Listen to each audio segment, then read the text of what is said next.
Hello students, very warm welcome to new video. हम लोग इस वीडियो में step up maths class 8 understanding quadrilateral करने वाले एक्सरसाइज 12.3 को ख़त्म करेंगे, क्वेश्चन 4 से लेके 8 तक। ठीक है, इसके पहले के वीडियोस में पहले का आप लोगों ने कंप्लीट कर दिया है। सो 12.3 question 4, explain how a square is a rhombus. अब स्क्वायर जो है, एक स्क्वायर दिया हुआ है, वो हम लोग उसको रोम्बस क्यों बोल सकते हैं, ये हमारा सवाल है। तो स्क्वायर को रोम्बस क्यों बोल सकते हैं? किसी भी क्वाड्रिलेटरल को स्टूडेंट्स हम लोग रोम्बस कब बोलते हैं? ये मैंने क्वाड्रिलेटरल निकाला है, इसको मैं रोम्बस कब बोल सकता हूँ? अगर इसकी हर एक साइड इक्वल है तो मैं इसको रोम्बस बोल सकता हूँ, क्योंकि रोम्बस के लिए सारे एंगल तो इक्वल होना जरूरी नहीं है, उसमें तो अपोजिट ही एंगल इक्वल होते हैं सिर्फ, बराबर। तो अगर किसी भी क्वाड्रिलेटरल में all sides are equal then it is a rhombus. तो हम लोग क्या बोलेंगे, why is square a rhombus? Because in a square all the sides are equal, and for a quadrilateral to be a rhombus all sides must be equal, hence every square is a rhombus। ठीक है, तो ये हो गया पहला question. दूसरा बहुत ही आसान, हर एक जो स्क्वायर है उसको मैं पैरेललोग्राम क्यों बोल सकता हूँ? पैरेललोग्राम होने के लिए क्या जरूरी है? पैरेललोग्राम होने के लिए सिर्फ अपोजिट साइड ही तो इक्वल चाहिए। जिस भी क्वाड्रिलेटरल में सिर्फ अपोजिट साइड भी अगर इक्वल हो, ये साइड अगर इसको इक्वल है, ये साइड अगर इसको इक्वल है, सिर्फ अपोजिट साइड इक्वल है, तो उस क्वाड्रिलेटरल को हम लोग पैरेललोग्राम बोलते हैं। तो अगर मेरे पास कोई स्क्वायर है तो इसमें तो सारी ही साइड एक दूसरे को इक्वल है ना, इसका मतलब तो अपोजिट साइड भी तो इक्वल ही है। तो अगर all sides are equal that means the opposite sides are also equal, hence every square is also a parallelogram. Simple. तो पहला क्वेश्चन हो गया आपका खत्म। ठीक है, अब मेन क्वेश्चन एक्चुअली हमारे क्वेश्चन 5 से स्टार्ट हो रहा है, इसको मैं करके दिखा रहा हूँ। In a parallelogram ABCD angle A दिया है हमको 100 डिग्री और बाकी के एंगल हमको फाइंड करना है। एकदम आसान क्वेश्चन है, इंपॉर्टेंट भी है, आता भी है एग्जाम में। थोड़ी देर पहले हम लोगों ने देखा था कि पैरेललोग्राम, मैंने इसके पहले के वीडियो में बताया था पैरेललोग्राम की प्रॉपर्टीज क्या होती है, मैं एक बार शॉर्ट में बता देता हूँ उसे। अपोजिट साइड एक दूसरे को इक्वल होती है, अपोजिट साइड एक दूसरे को पैरेलल भी होती है, मतलब कितना भी एक्सटेंड करोगे एक दूसरे को कभी कटेगी नहीं अपोजिट साइड। अपोजिट एंगल भी एक दूसरे को इक्वल होते हैं, तो ये एंगल इसको इक्वल रहेगा, ये एंगल इसको इक्वल रहेगा। और एडजेसेंट एंगल जो होते हैं वो होते हैं सप्लीमेंट्री। तो एंगल ए का एडजेसेंट कौन सा बनता है? बी भी बनता है और डी भी बनता है। तो a प्लस बी भी 180 लिख सकते हैं, या फिर a प्लस डी को भी ऐड करके 180 लिख सकते हैं। मतलब अपोजिट वाला छोड़ दो तो बाकी के दोनों ही एडजेसेंट है, किसी को भी ऐड करो इक्वल टू 180 लिखो। ऐसे क्यों होता है वो भी बता रहा हूँ। Why adjacent angles are supplementary? अगर मैं a और b को कंसिडर कर रहा हूँ तो देखो a और b कहाँ बन रहे हैं मेरे एंगल, ये यहाँ पे बन रहा है ऐसे, है ना। ये यहाँ पे a है, यहाँ पे b है, यहाँ पे मेरी BC साइड है, यहाँ पे AD साइड है। हमको पता है कि पैरेललोग्राम के अपोजिट साइड तो एक दूसरे को पैरेलल है, तो इसका मतलब अगर ये AD और BC पैरेलल है तो ये दोनों कौन से टाइप के एंगल्स हो गए हमारे? Interior angles. तो interior angles are supplementary if the lines are parallel. अब यहाँ पे तो पैरेलल ही है अपोजिट साइड, इसलिए हम लोग बोलते हैं कि एडजेसेंट एंगल्स आर सप्लीमेंट्री, क्योंकि यहाँ पे adjacent angles actually interior angles आ रहे हैं और लाइन से पैरेलल। ठीक है, तो अब आसानी से हम लोग ये क्वेश्चन को कर पाएंगे। मेरे पास एंगल ए पता है 100 डिग्री का है, मैं एंगल बी निकाल लेता हूँ इसके ऊपर से। मैं लिखूंगा कि angle A plus angle B, इसको अगर मैं ऐड करता हूँ तो 180 डिग्री आएगा। क्यों आएगा? क्योंकि मुझे इसका रीजन लिखना है, adjacent angles of parallelogram are supplementary. Students, ये लिखना बहुत ही ज़्यादा ज़रूरी है। अगर ये हम लोग नहीं लिखेंगे तो हमारा हाफ मार्क हर जगह, जहाँ जहाँ हम लोग ये रीजन्स मिस करेंगे वहाँ वहाँ हमारा आधा आधा मार्क कटते जाएगा, तो फिर हाथ पे बचेगा कुछ भी नहीं। चलो, तो एंगल ए कितने डिग्री का है? 100। बी कितने का है? पता नहीं है। Angle A is 100 plus B equal to 180, तो ये 100 यहाँ पे आके हो गया माइनस, तो हमारी बी की वैल्यू कितनी आ गई? 80 डिग्री। अब बचे हुए आराम से ही आ जाएंगे, हमको निकालना क्या है? बी भी आ गया ना, तो बचा क्या? सी और डी। अगर ए 100 है तो सी 100 है, अगर डी बी 80 डिग्री का है तो डी भी 80 डिग्री का है, क्योंकि अपोजिट एंगल्स आर इक्वल। अब मैं वो लिख रहा हूँ कि जितना एंगल ए है उतना ही एंगल सी है, तो एंगल ए तो ऑलरेडी 100 दिया था तो सी भी 100 हो गया, और अभी हमने जितना एंगल बी फाइंड किया उतना ही डी भी है 80 डिग्री। रीजन फिर से लिखना जरूरी है कि opposite angles of parallelogram are equal. खत्म। तो आई होप आपको क्वेश्चन समझ में आ गया है, राइट। तो अभी हम लोग बढ़ रहे हैं अगले क्वेश्चन पे। Two adjacent angles of parallelogram are in the ratio 4:5। अब बहुत से बच्चों को ना जब भी रेशियो वाला क्वेश्चन आता है तो थोड़ा बहुत कन्फ्यूजन हो जाता है, लेकिन एक्चुअली बहुत आसान क्वेश्चन है ये। तो मतलब अभी इसमें एक्सरसाइज में सारे ही क्वेश्चन आसान है। इस एक्सरसाइज में मैं लास्ट वाला जो हॉट्स वाला क्वेश्चन है किताब का वो भी करके देने वाला हूँ। चलो, तो ABCD मैंने एक रफ पैरेललोग्राम निकाला। अब एडजेसेंट एंगल का रेशियो 4:5 है। एडजेसेंट एंगल जैसे कि मैंने बोला, अगर मैं एक एंगल A कंसिडर करता हूँ तो उसका एडजेसेंट मैं B भी ले सकता हूँ या D भी ले सकता हूँ, ठीक है। रेशो 4:4 है। इसका मतलब क्या है कि हो सकता है वो एंगल 40 और 50 डिग्री के हो, 0 कट के रेशो कितना आ रहा है 4:5, बराबर। ऐसे भी हो सकता है कि वो एंगल कितने डिग्री का हो, मैं इसको लेता हूँ, अगर ये है 20, ये है 25, देखो ये 20 का एक 25 का, रेशो कितना आया 5 4 जा 5 5 जा 4:5। तो ये रेशो होता है, ये एंगल की वैल्यू नहीं होती है। इसलिए हमको हमेशा क्या करना पड़ता है, इसमें हमको लेना पड़ता है let angle one angle is 4x, हमको एक मल्टीपल लेना पड़ता है कॉमन, और इसको मैं ले लेता हूँ 5x। तो मैंने बोला let common multiple be x, let common multiple be x। तो कॉमन मल्टीपल अगर x है तो फिर मैं लेता हूँ एंगल A जो है उसको मैंने ले लिया 4x, एंगल B को मैंने ले लिया 5x। एडजेसेंट रेशो तो उन्होंने नहीं दिया है। Find the measure of each of its angles. अब इतने प्यार से एडजेसेंट एंगल और सप्लीमेंट्री ऐसे एग्जाम में नहीं दिया होगा, वो हमको याद रखना है। एडजेसेंट एंगल सप्लीमेंट्री, इसके पहले के क्वेश्चन में भी तो प्रॉपर्टी हमने यूज किया। तो अब मैं क्या करूँगा, यहाँ पे मैं प्रॉपर्टी लिखता हूँ adjacent angles of parallelogram are supplementary. जो एडजेसेंट एंगल होते हैं वो सप्लीमेंट्री होते हैं। सप्लीमेंट्री का मतलब जिनके एडिशन 180 डिग्री आती है उनको सप्लीमेंट्री एंगल बोला जाता है, और जिनके एडिशन 90 आती है उनको कौन क्या बोला जाता है, उनको बोला जाता है कॉम्प्लीमेंट्री एंगल्स, राइट। तो मैंने लिखा A + B 180, A कितना है 4x, B कितना है 5x, 4x + 5x 180, इसका मतलब हुआ 9x = 180। तो x की वैल्यू निकालने के लिए क्या करना पड़ेगा, x की वैल्यू निकालने के लिए 180 डिवाइडेड बाय 9, सो मल्टीप्लाई का 9 इस तरफ आके डिवाइड हो गया, x मिल गया 20। अब अगर मुझे x की वैल्यू मिल गई है तो मैं सारे एंगल निकाल सकता हूँ। तो एंगल A और एंगल C दोनों इक्वल होंगे। मैंने यहाँ लिख दिया कि भैया एंगल A और C दोनों ही इक्वल है, इसका रीज़न लिखता हूँ मैं। एंगल A और C अपोजिट एंगल, वैसे ही फिर एंगल B जितना है उतना ही D है, तो मैं लिखूंगा एंगल B जितना है उतना ही D है। ये दोनों कितने थे 5x, ये दोनों कितने हैं 4x। x की वैल्यू तो पता है तो x की वैल्यू मैं डाल देता हूँ। अभी हम लोगों ने निकाला 20 करके, तो ये हुआ 4 × 20 80 डिग्री, ये हुआ 5 × 20 100 डिग्री। ये इक्वल क्यों है, क्योंकि फिर से reason important, opposite angles of parallelogram are equal. तो स्टूडेंट्स ये हो गया हमारा अगला क्वेश्चन भी।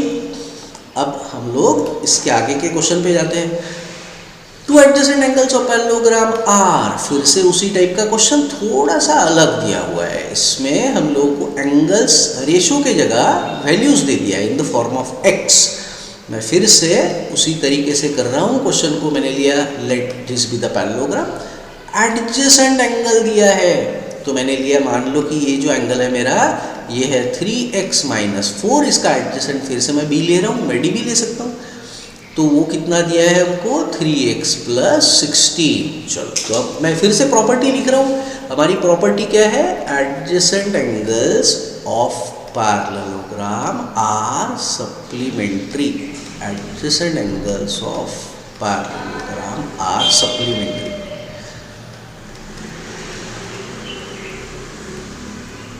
तो इसका मतलब मैं लिख सकता हूँ angle A + angle B add करके कितना आएगा 180 आएगा। A कितना है 3x - 4 है, प्लस B कितना है 3x + 16 है, = 180।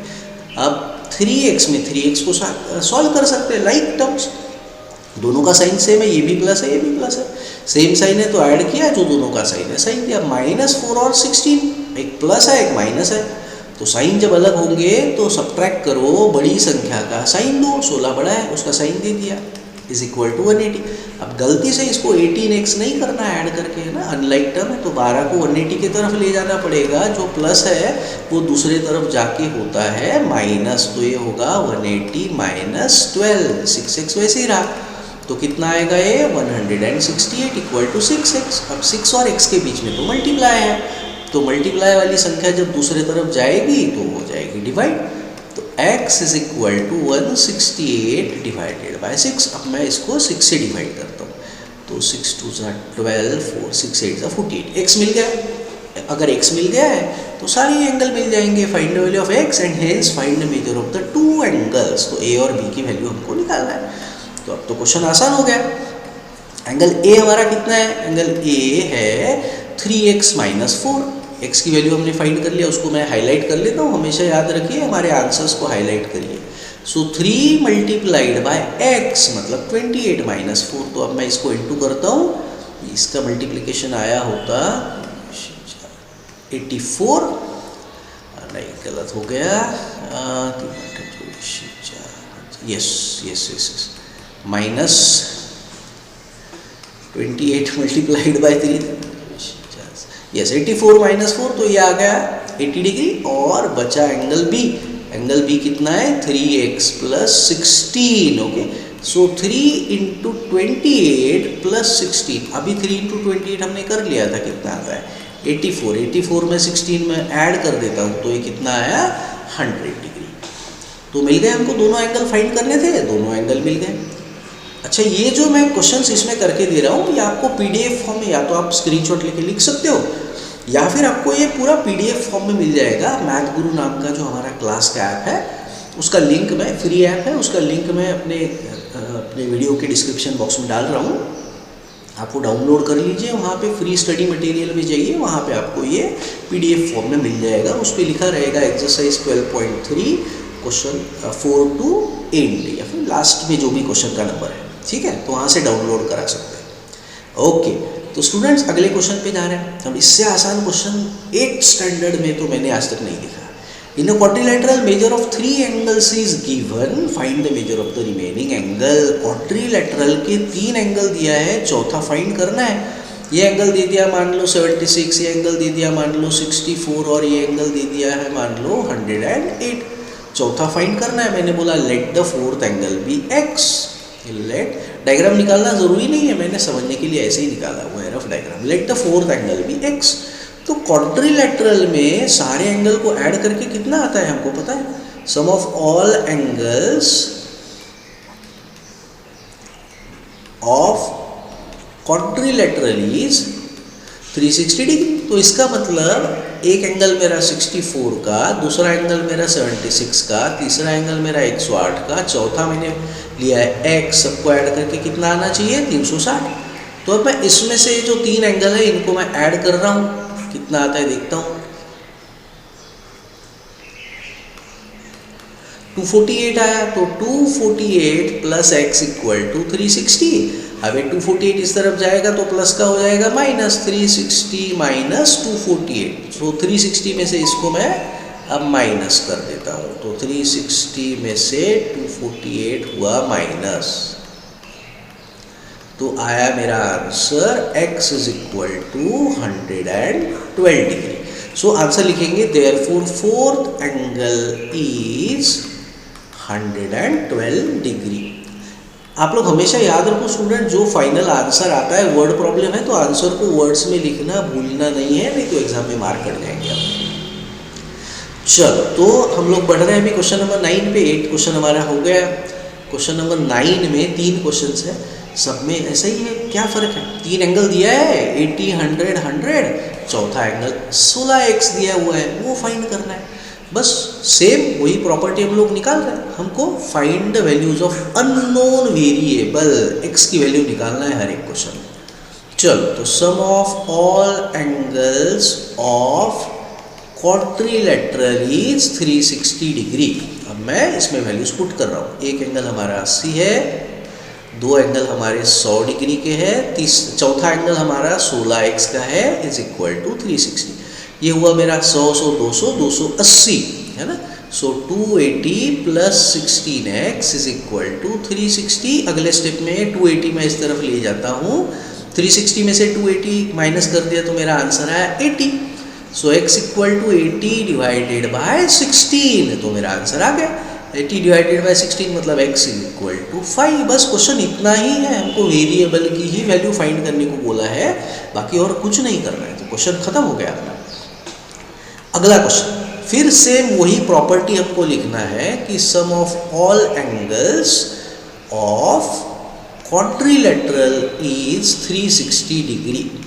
तो सारे एंगल x 85, x एंगल एक 85 एंगल, एक 92 एंगल, और इसका मतलब आपको पता है कि ये होता है 90 डिग्री इज इक्वल टू 180। तो मैं इसको ऐड कर रहा हूँ 92, 90 और 85, इसको ऐड कर दिया 267 आया। So x plus 267 is equal to 360।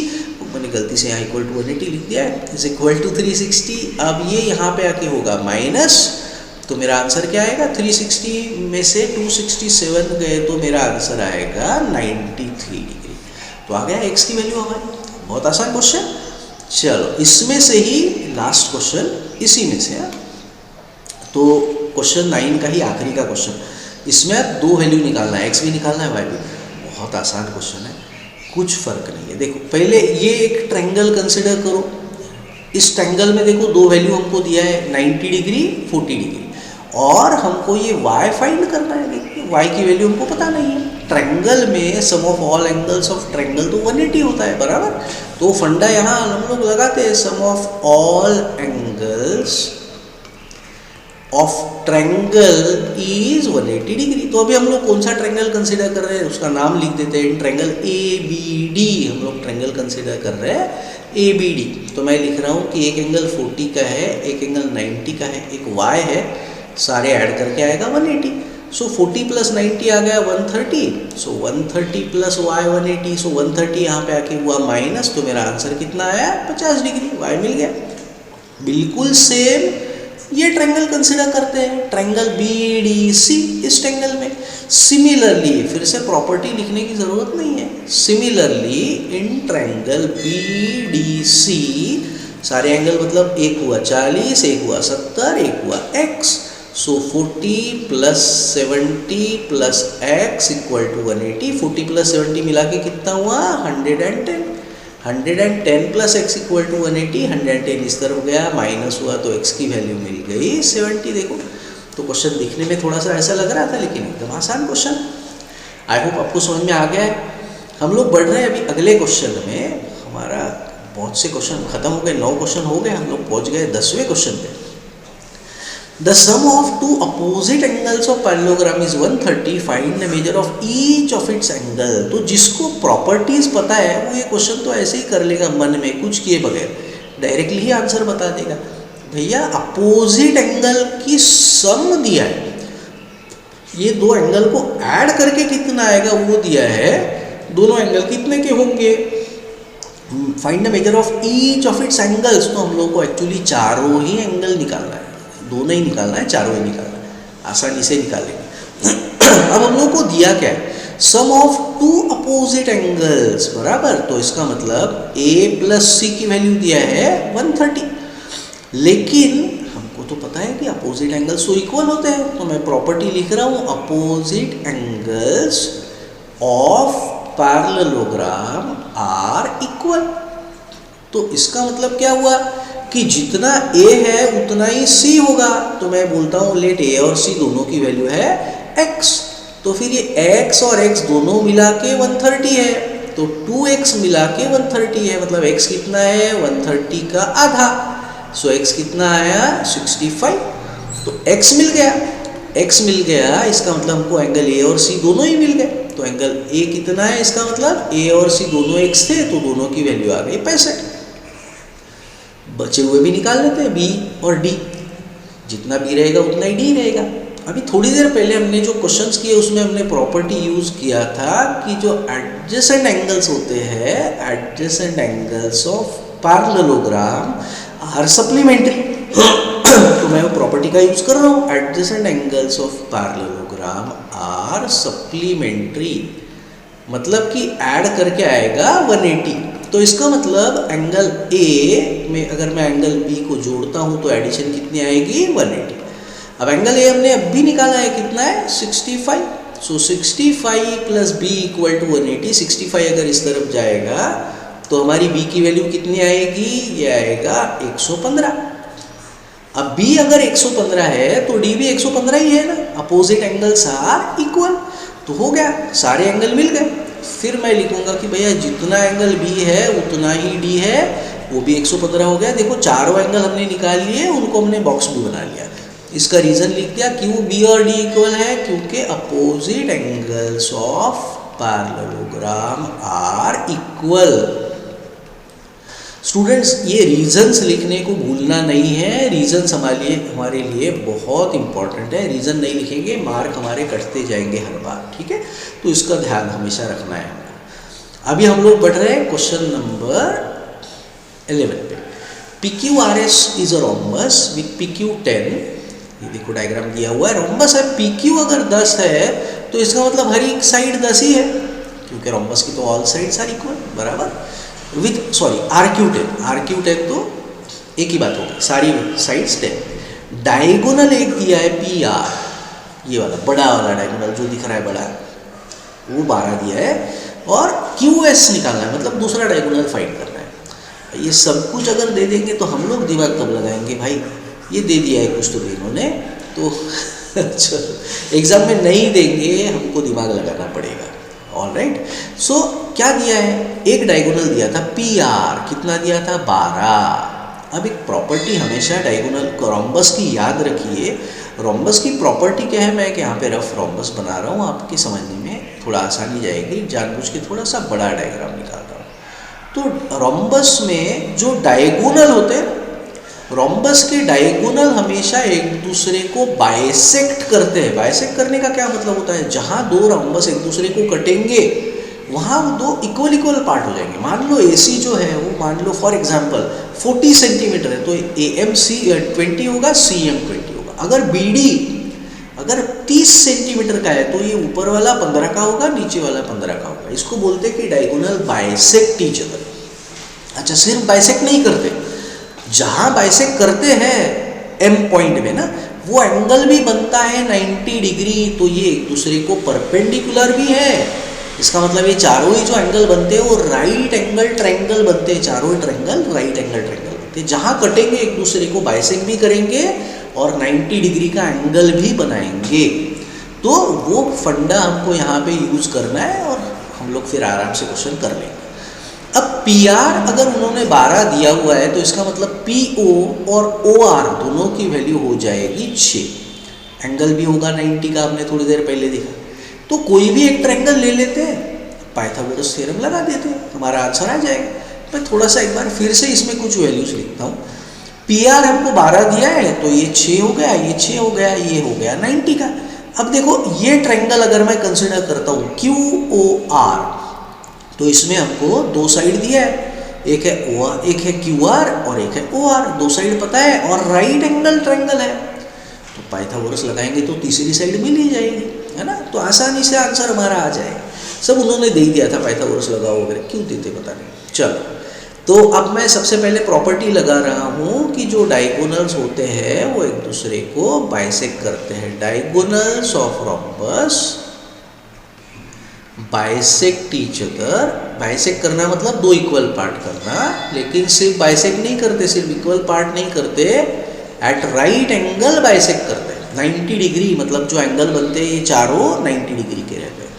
तो इसका मतलब मैं क्या लिख सकता हूँ कि भैया OR जो है वो PR के आधा है। PR हमको कितना दिया है 12, तो OR कितना हो गया 6। एंड मैंने ये भी लिख दिया कि PR और QS एक दूसरे को है परपेंडिकुलर, ठीक है। तो अब मैंने लिया ट्रायंगल, इन ट्रायंगल QOR, ये वाला ट्रायंगल हम लोग कंसिडर कर रहे हैं। इस ट्रायंगल में मैंने बोला by Pythagoras theorem. Pythagoras theorem students तभी लगता है जब राइट एंगल हो। हमने ऑलरेडी यहाँ लिख दिया है कि 90 डिग्री है करके। तो पाइथागोरस थ्योरम अगर मैं लगाता हूँ तो मैंने क्या लिखा होता, फॉर्मूला लिख रहा हूँ पहले, हाइपोटेनस स्क्वायर। पाइथागोरस थ्योरम का फॉर्मूला दो तरीके से लिख सकते हैं, ठीक है। एक तो लिख सकते हो hypotenuse square equal to one side square plus other side या second side square, one side square plus second side square. या फिर बहुत लोग ऐसे भी लिखते हैं hypotenuse square equal to base square plus height square. एक ही बात है, किसी भी तरीके से लिखो, कोई प्रॉब्लम नहीं है, ठीक है। दोनों का मीनिंग सेम। अब हाइपोटेनस किसको बोलते हैं, 90 डिग्री के सामने वाली साइड हाइपोटेनस होती है। तो हाइपोटेनस कितना है हमारा, 10। एक साइड हमारी है 6 OR, दूसरी साइड है OQ जो हमको पता नहीं है, तो OR मैंने ले लिया 6, OQ को मैंने दूसरी साइड की जगह नाम लिख दिया OQ। अब इसको सॉल्व कर रहे हैं आगे। सो 10 का स्क्वायर कितना हुआ, 10 का स्क्वायर हुआ 100 इज इक्वल टू 6 का स्क्वायर कितना हुआ 36 प्लस OQ का स्क्वायर।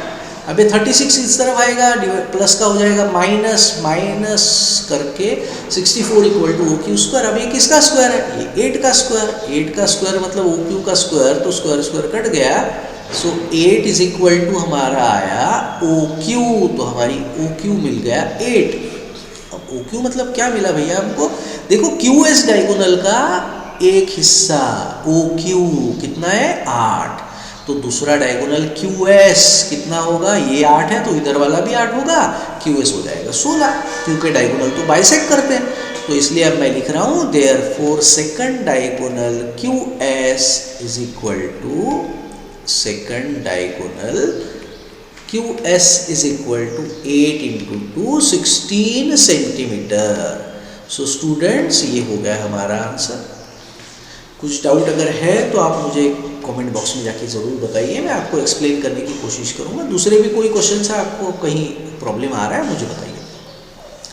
चलो, तो following figures are parallelograms, find the measure of x and y। Parallelogram दिया है, x और y फाइंड करना है, 2 क्वेश्चन है उसमें।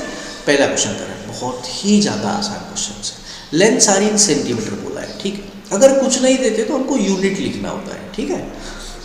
अब अपोजिट, यहाँ पे साइड दिया है ना, साइड तो अपोजिट साइड तो इक्वल होती है। तो मैं पहला क्वेश्चन जो कर रहा हूँ इसमें मैं लिख रहा हूँ प्रॉपर्टी कि भैया opposite sides of parallelogram are equal. Opposite side तो इक्वल है, इसका मतलब जो 4x है वो 16 के इक्वल होगा। तो x की वैल्यू कितनी आई, 16/4, x मिल गया 4। हमको values of x and y ही निकालना है।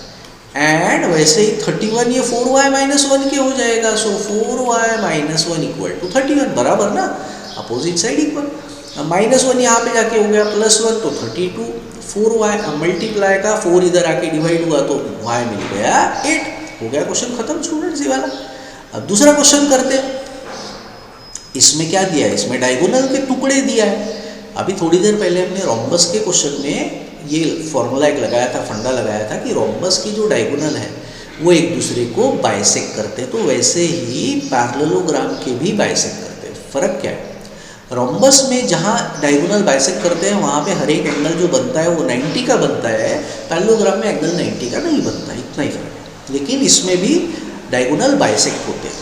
तो प्रॉपर्टी यहाँ पे अब मैं लिख रहा हूँ, diagonals of parallelogram bisect each other. Diagonal जो है एक दूसरे को बाइसेक्ट करेंगे, मतलब जहाँ एक दूसरे को कटेंगे वहाँ पे 2 इक्वल इक्वल टुकड़े करेंगे। इसका मतलब ये 18 और ये x+2 ये दोनों ही हुआ equal, x+2 equal to 18।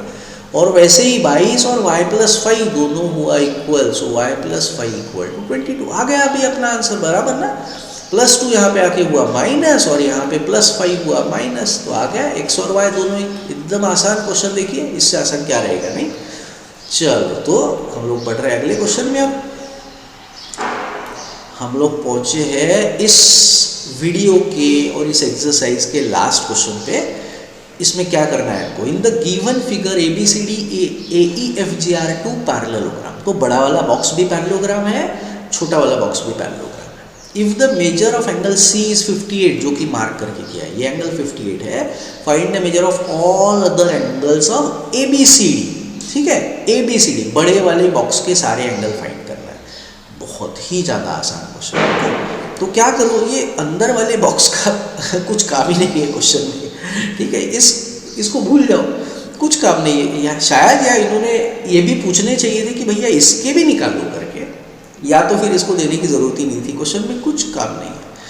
Angle C दिया है 58, ए बी सी डी के 4 एंगल निकालना है। ए बी सी डी के 4 एंगल मतलब कौन सा, angle A, angle B, angle C तो दिया है, एंगल डी। अब उसमें इसकी क्या ज़रूरत पड़ी हमको, कुछ ज़रूरत नहीं है। क्वेश्चन में देते वक्त कुछ गलती हो गई, या तो उनको एंगल एफ देना चाहिए था 58 है करके, और फिर बोलना चाहिए था कि अगर इसका एक एंगल 58 है तो बड़े वाले के सारे एंगल फाइंड करो, तो फिर कुछ अलग होता क्वेश्चन, है ना। थोड़ा दिमाग लगाना पड़ेगा, बहुत ज़्यादा नहीं। खैर, तो अभी तो कुछ भी नहीं करना है। अब मैं काम कर रहा हूँ, अगर एंगल सी मुझे पता है पैरेललोग्राम का, तो उसके ऊपर से मैं बी निकाल सकता हूँ, है ना। एडजेसेंट एंगल सप्लीमेंट्री होते हैं, तो मैं लिख रहा हूँ in a parallelogram A B C D, मैंने प्रॉपर्टी लिखी कि adjacent angles are supplementary. Adjacent angle जो है वो सप्लीमेंट्री है, तो एडजेसेंट एंगल सप्लीमेंट्री अगर है तो मैं angle C plus B equal to 180 लिख सकता हूँ, सी प्लस डी भी लिख सकता हूँ, है ना। मैं लिख रहा हूँ C plus B equal to 180। C कितने का है, 58 का, 58 प्लस बी 180, यहाँ पे आके हो गया माइनस, तो मेरा आंसर कितना आएगा, 180 में से 100, ये अगर 60 होता तो आता 120, तो ये आएगा 122। चलो, तो ये आ गया मेरा 122। अब अगर एंगल बी मुझे पता है तो सभी कुछ आ गया ना हमारा आंसर।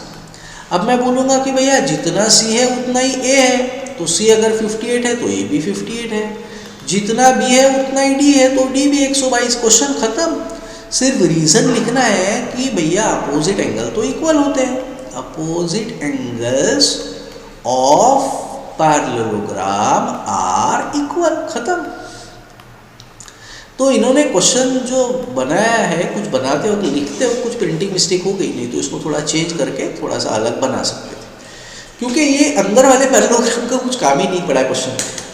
खैर, तो स्टूडेंट्स आई होप आपको सारे क्वेश्चन अच्छे से समझ में आए होंगे। अगर आपको वीडियो पसंद आया है तो प्लीज़ आपके दोस्तों के साथ शेयर कीजिए और चैनल को सब्सक्राइब कीजिए, और मुझे बताइए कि इसके बाद आपको कौन से चैप्टर पे वीडियो चाहिए और कौन सी एक्सरसाइज, तो मैं जल्दी से जल्दी वो निकालने की कोशिश करूँगा। And don't forget to press the bell icon, so that जब भी मैं अगला वीडियो पब्लिश करूँ तो आपको तुरंत पता चल जाए। All the best students for your exams, take care, bye bye.